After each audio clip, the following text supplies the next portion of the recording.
Hello guys, today I will show you how I achieved focusing, defocusing character by clicking the left mouse button on it.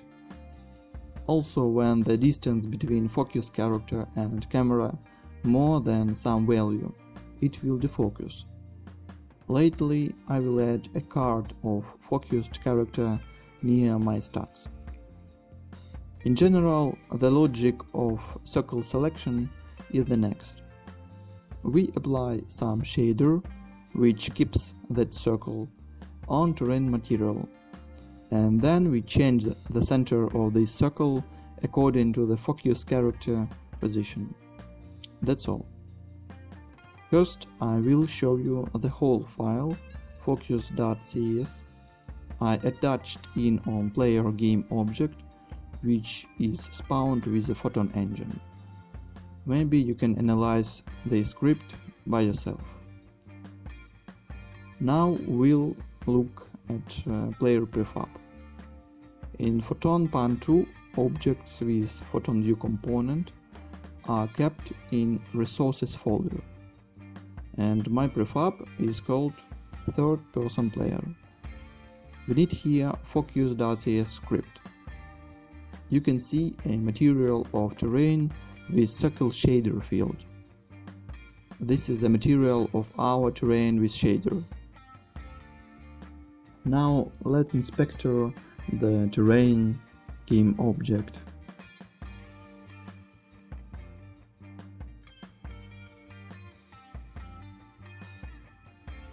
Here I click on terrain material.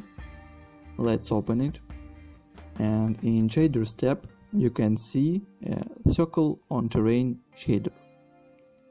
That's our shader. Now I want to open it. The code I copied from the shader tutorial in description. I did nothing with it.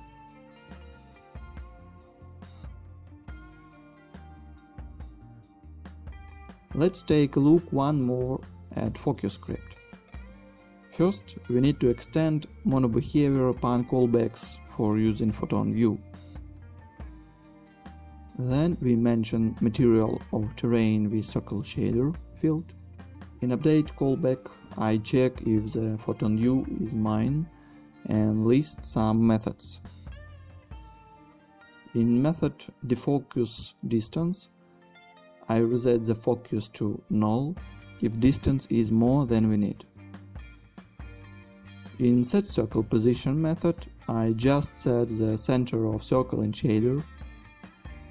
In interact with method, I just check if our pointer is not on UI object, and if we hit with raycast the player's collider, we check if the owner ID is not the same as ours. Then we assign this game object to focus field. Now I want to show where I take owner ID. We can get it on a player's object with photon view component. And here is a whole player game object just for a case.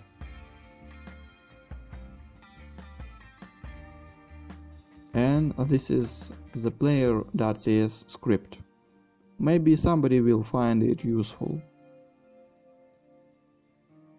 That's all. Thank you for attention and sorry for chaotic style of presentation.